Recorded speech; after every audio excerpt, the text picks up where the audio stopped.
অসমীয়া বিদ্যা মন্দিৰ ইউটিউব চেনেলৰ অন্য এটা নতুন ভিডিঅ'লৈ তোমালোকক স্বাগতম জনাইছো। আমাৰ ৰচনা সিৰিজৰ আজিৰ আলোচ্য ৰচনা হৈছে অসমৰ কুটিৰ শিল্প। অন্য ৰচনাসমূহৰ কাৰণে তোমালোকে ডেসক্ৰিপচনত প্লেলিষ্ট আছে, তাত গৈ প্ৰয়োজনীয় ৰচনাখন লিখি ল'বা। অসমৰ কুটিৰ শিল্প ৰচনাখন HSLC 2011, 2013, 2017ত আহিছে। সেই এই ৰচনাখন এইবাৰ অহাৰ সম্ভাৱনা আছে, তোমালোকে মনত ৰাখিবা। তাৰ লগতে ষষ্ঠ শ্ৰেণীৰ পৰা নৱম শ্ৰেণীৰ ছাত্ৰ-ছাত্ৰীসকলেও ৰচনাখন লিখি ল'বা। তোমালোকৰো এনে ধৰণৰ ৰচনাই পৰীক্ষাত আহে। আৰম্ভণি। প্ৰকৃতিৰ নুমলী জীয়ৰী অসমীয়া এক স্ৰষ্টাই সৃষ্টি কৌশলৰ সকলো মহিমাৰে মনোহৰা মনোৰমাকৈ সৃষ্টি কৰি এৰা নাই। অসমীক প্ৰকৃতিৰ বুকুৰ সকলো সম্ভাৰেৰে ঐশ্বৰ্যশালী কৰিও সৃষ্টি কৰিছিল। সেয়েহে ৰামায়ণ মহাভাৰতৰ যুগৰ পৰাই অসম কামৰূপ ঐশ্বৰ্য আৰু কলা সংস্কৃতিৰ অক্ষয় ভাণ্ডাৰ ৰূপে পৰিগণিত হৈ আহিছে। শিল্পকলাৰ ক্ষেত্ৰতো অসমৰ খ্যাতি এসময়ত ৰৈ বৈ গৈছিল, কিন্তু কালৰ কুটিল গতিত আজি অসম ভাৰতৰ ভিতৰতে আটাইতকৈ পিছপৰা ৰাজ্য। কুটিৰ শিল্প। অতুল ঐশ্বৰ্য বিভূতিৰ বাবে যেনেকৈ অসম সোণৰ অসম বুলি খ্যাত হৈছিল, সেইদৰে কুটিৰ শিল্পৰ বাবেও অসমৰ নাম সদৌ ভাৰততে ৰজনজনাই গৈছিল। কুটিৰ শিল্পত অসমে এদিনীয়া আসন দখল কৰিবলৈ সমৰ্থ হৈছিল। এৰী মুগা, পাট, কপাহী আদি বয়ন শিল্প, কাঁহ পিতলৰ নানাবিধ বাচন তৈয়াৰী শিল্প, কাঠ শিল্প, বেত বাঁহৰ শিল্প, মাটিৰ বাচন তৈয়াৰী শিল্প, হাতীদাঁত শিল্প, সোণ-ৰূপৰ অলংকাৰ শিল্প, লোহা শিল্প, পাটি শিল্প, স্থপতি ভাস্কৰ্য শিল্প আদি 100 এবোৰী কুটিৰ শিল্প অসমৰ বুকুত গজগজীয়া হৈ আছিল আৰু অসমক স্বাৱলম্বী কৰি তোলাৰ লগতে স্বয়ং সম্পূৰ্ণ কৰি তুলিছিল। আবহমান কালৰে পৰাই বয়ন শিল্পত অসম ভাৰত বিখ্যাত আছিল। প্ৰিয় শিক্ষাৰ্থীসকল, এইখিনিতে তোমালোকক এটা কথা জনাই সুখী হৈছো যে তোমালোকৰ পঞ্চম শ্ৰেণীৰ পৰা দশম শ্ৰেণীলৈ সমূহ বিষয়ৰে প্ৰশ্ন উত্তৰ এই চেনেলটোত উপলব্ধ। সেই তোমালোকে চেনেলটো ছাবস্ক্ৰাইব কৰি তোমালোকৰ প্ৰয়োজনীয় লেখাখিনি লিখি ল'বা।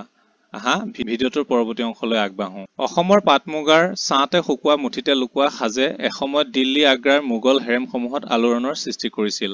বৰপেটা অঞ্চলৰ পাটৰ কাপোৰত মহাপুৰুষ শ্ৰীমন্ত শংকৰদেৱৰ তত্বাৱধানত বৈকুণ্ঠৰ পদফুলন সৰ্বজন বিনীত এক গৌৰৱময় অধ্যায়। অসমীয়া ছোৱালীয়ে কাপোৰ বব নজনাটো এসময়ত বৰ লাজৰ কথা আছিল। অসমৰ জীয়ৰী বোৱাৰী সকলোটি বয়ন শিল্পত এনে কাজি আছিল যে ৰাতিৰ ভিতৰতে কপাহ নেউঠি সূতা কাটি কাপোৰ বৈ উলিয়াই পিছদিনা পুৱা গৃহস্থক পু-নাতিক সেই কাপোৰ পিন্ধাই যুদ্ধক্ষেত্ৰলৈ সাজু কৰি পঠাইছিল। এনে কাপোৰক কবচ বোলা হৈছিল। এই কবচ যাৰ গাত থাকিব তেওঁ অজেয় অপৰাজেয়। অসমীয়া শিপিনীয়ে কাপোৰত তোলা ভমকাফুলীয়া ফুলৰ চানেকি দেখি এসময়ত মহামানৱ মহাত্মা গান্ধীয়ে কৈছিল, অসমীয়া শিপিনীয়ে কাপোৰত পৰীৰ সাধু ৰচনা কৰে। অসমীয়া পাট মেজাংকৰি কিংখাপে ভাৰতৰ ইমূৰৰ পৰা সিমূৰলৈ জীয়ৰী বোৱাৰীসকলক চমক লগাইছিল। 1926 চনত পাণ্ডুত বহা কংগ্ৰেছ মহাসভাৰ মণ্ডপত নগাঁও জিলাৰ ৰহা, বাৰপুজীয়া, মৰিগাঁও আদি অঞ্চলত তৈয়াৰ হোৱা কপাহী কাপোৰেৰে এনে মনোমোহাকৈ সজোৱা হৈছিল যে সমগ্ৰ ভাৰতৰ নেতাসকলে অসমীয়া শিপিনীৰ বয়ন নৈপুণ্য দেখি চমৎকৃত হৈ ভূয়সী প্ৰশংসা কৰিছিল। কাঁহ পিতলৰ শিল্পৰ বাবেও অসম এসময়ত ভাৰত বিখ্যাত আছিল। ৰহাৰ কাঁহৰ বাচনৰ খ্যাতি সমগ্ৰ অসমতে ৰৈ বৈ গৈছিল। হাজো, সৰ্থেবাৰী অঞ্চলে আজিও অতীতৰ ঐতিহ্য কিছু পৰিমাণে ৰক্ষা কৰি অসমৰ নাম জিলিকাই ৰাখিছে। বিভিন্ন ধৰণৰ কাঁহ পিতলৰ বাচন বৰ্তন, শৰাই আদি আজিও সন্মানৰ সামগ্ৰী হিচাপে পৰিগণিত হৈ আছে। কাঠ শিল্পও অসমীয়া জাতিৰ গৌৰৱৰ বাহন। নানাবিধ আচবাব আদিৰ বাহিৰেও অসমীয়া শিল্পীয়ে তৈয়াৰ কৰা বেদীৰ সিংহাসন, বিষ্ণু মূৰ্তি, অন্যান্য মূৰ্তি, নানাবিধ মুখা আদিৰ যথেষ্ট সমাদৰ সমাজত আছে। বাঁহ বেতৰ আচবাব পত্ৰ, নিত্য নৈমিত্তিক ব্যৱহাৰৰ পাচি, খৰাহী, উলা, চালনী, মাছ মৰা সঁজুলি, জাকৈ, পল, জুলুকি, ঠোহা, দলঙা, ডিঙৰি আদি অসমীয়া সমাজত এতিয়াও বহুলভাৱে প্ৰচলিত হৈ আছে।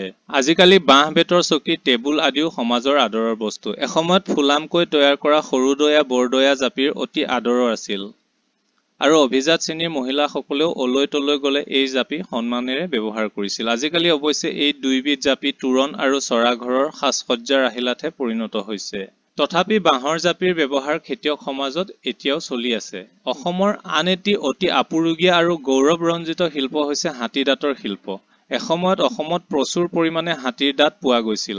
অসমীয়া শিল্পীয়ে হাতীৰ দাঁতেৰে নানা কাৰুকাৰ্য খচিত অলংকাৰ তৈয়াৰ কৰাৰ বাহিৰেও অতিশয় মনোৰম আৰু মসৃণ পাটি তৈয়াৰ কৰিছিল। তেনে পাটি বৰ্তমান সময়ত দুই এখন সত্ৰৰ বাহিৰে আৰু ক'তো পাবলৈ নোহোৱা হৈ আহিছে। বৰ্তমান অসমৰ কেৱল বৰপেটা অঞ্চলতহে এই শিল্প বৰ্তি আছে। হলেও হাতীদাঁতৰ যোগান কমি যোৱাত এই শিল্প ভীষণ সংকটৰ সন্মুখীন হ'বলগীয়া হৈছে। সোণ ৰূপৰ অলংকাৰ তৈয়াৰী শিল্পও অসমৰ এক মূল্যৱান শিল্প। এসময়ত অসমত প্ৰচুৰ পৰিমাণে সোণ পোৱা গৈছিল। সোৱণশিৰি নৈৰ বালিৰ পৰাও প্ৰচুৰ পৰিমাণে সোণ আহৰণ কৰা গৈছিল। অসমৰ সোণাৰীৰ কাৰুকাৰ্য খচিত সোণৰূপৰ অলংকাৰ অতি আদৰৰ বস্তু আছিল। জোনবিৰি, ঢোলবিৰি, কেৰু, জাংফাই, গেজেৰা, থুৰীয়া অসমীয়াৰ বৰ আদৰৰ অলংকাৰ। লোহাৰে তৈয়াৰী কটাৰী, জাঠি আদি নানাবিধ ব্যৱহাৰ্য বস্তু, হিলৈ, বৰটোপ, হেংদান আদি নানাবিধ যুদ্ধৰ সঁজুলি অসমীয়া শিল্পীয়ে অসমতে আহৰণ কৰা লোৰে তৈয়াৰ কৰি লৈছিল। শুনামতে অসমৰ কোনো অঞ্চলত পোৱা বিশেষ এবিধ মাটিৰ পৰা নানা প্ৰক্ৰিয়াৰে লো তৈয়াৰ কৰা হৈছিল, কিন্তু ক'ত কেনেভাৱে তৈয়াৰ কৰা হৈছিল তাৰ সম্ভেদ বৰ্তমান পোৱা নাযায়। পাটি তৈয়াৰ কৰাটো অসমৰ এক শ্ৰেণীৰ লোকৰ ব্যৱসায়। কঠ পাটি আদি অসমৰ বিভিন্ন ঠাইত তৈয়াৰ কৰা হয়। অসমৰ পুৰণি মঠ মন্দিৰ, দৌল দেৱালয়বোৰ অসমৰ এবিধ বিশেষ ধৰণে তৈয়াৰী ইটাৰে সজোৱা হৈছিল। মাটিমাহ, বৰা চাউল, বৰালি মাছ, কণী আদি বস্তু মাটিৰ লগত মিহলাই তৈয়াৰ কৰা ইটা শিলৰ তুল্য।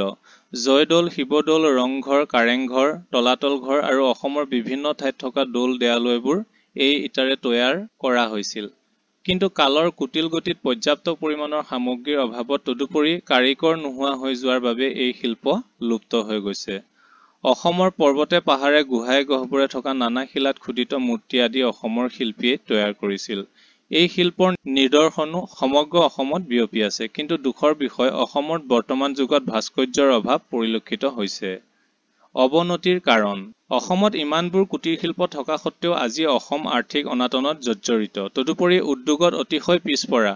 ইয়াৰ মূল কাৰণ বৰ্তমান সময়ত কেঁচা সামগ্ৰীৰ যথেষ্ট অভাৱ পৰিলক্ষিত হৈছে। দ্বিতীয়তে বৈজ্ঞানিক যুগৰ বৃহৎ উদ্যোগৰ বৃহৎ পৰিমাণৰ উৎপাদনৰ সৈতে ক্ষুদ্ৰ উদ্যোগসমূহে ফেৰ মাৰি চলিব নোৱাৰে। তৃতীয়তে বৃহৎ উদ্যোগৰ জাকজমকীয়া বস্তুৰ প্ৰতি মানুহৰ এটা বাহ্যিক আকৰ্ষণ আহি পৰিছে, যাৰ ফলত কুটিৰ শিল্পসমূহলৈ মানুহৰ শ্ৰদ্ধা কমি গৈছে। কুটিৰ শিল্পত পৰিশ্ৰম বেছি অথচ উৎপাদন কম হয়, ফলত মূল্য বেছি হয়। গতিকে যান্ত্ৰিক উৎপাদনৰ তুলনাত অধিক মূল্যৰ বস্তুৰ প্ৰতি মানুহৰ স্বাভাৱিক অৱহেলা আহি পৰিছে। আনহাতেদি বিদেশী সস্তীয়া আৰু বিজতৰীয়া সভ্যতাৰ প্ৰতি মানুহ আকৃষ্ট হোৱাৰ ফলত এই বহুমূলীয়া গৌৰৱপূৰ্ণ শিল্পৰ প্ৰতি মানুহ আওকণীয়া হৈছে।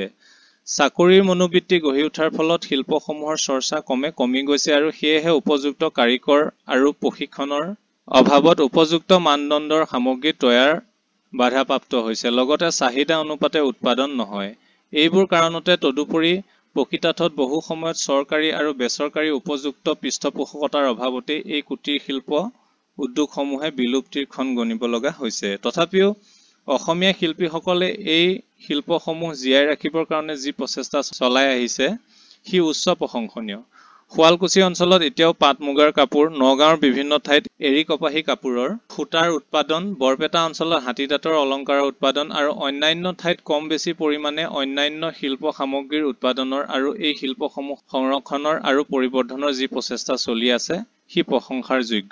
হাজো, সৰ্থেবাৰী অঞ্চলত কাঁহ পিতলৰ সামগ্ৰীৰ চাহিদা আজিও কমা নাই আৰু নকমেও, কিন্তু কাৰিকৰসকলৰ মূলধনৰো অভাৱ, কেঁচা সামগ্ৰীৰ অভাৱ। তাৰ ফলত কাৰিকৰসকলে পৰিশ্ৰম অনুযায়ী মজুৰি নাপায়। লাভৰ অধিকাংশ যায় মহাজনসকললৈ। উন্নয়নৰ উপায় আৰু মন্তব্য বিজ্ঞানে যিমানেই উন্নতি সাধন নকৰক লাগিলে আৰু যিমানেই বৈজ্ঞানিক কৌশলেৰে নিত্য নতুন চকচকীয়া সামগ্ৰী আচবাব পত্ৰ উদ্ভাৱন নকৰক লাগিলে পৃথিৱীত যেতিয়ালৈকে দৰিদ্ৰ শ্ৰেণীৰ লোক থাকিব তেতিয়ালৈকে কুটিৰ শিল্পও বৰ্তি থাকিব। কিন্তু তাৰ কাৰণে তদুপৰি এই কুটিৰ শিল্পসমূহ উন্নয়নৰ কাৰণে সামূহিক প্ৰচেষ্টাৰ নিতান্তই প্ৰয়োজন হৈছে। যিহেতু অসমীয়া জাতি আৰ্থিক দিশত অনগ্ৰসৰ, কাৰিকৰী দিশত বহু পৰিমাণে অনুন্নত, গতিকে বহল ভিত্তিত এই শিল্পসমূহৰ উৎপাদনৰ কাৰণে চৰকাৰী সাহায্য আৰু পৃষ্ঠপোষকতাৰ একান্ত আৱশ্যক।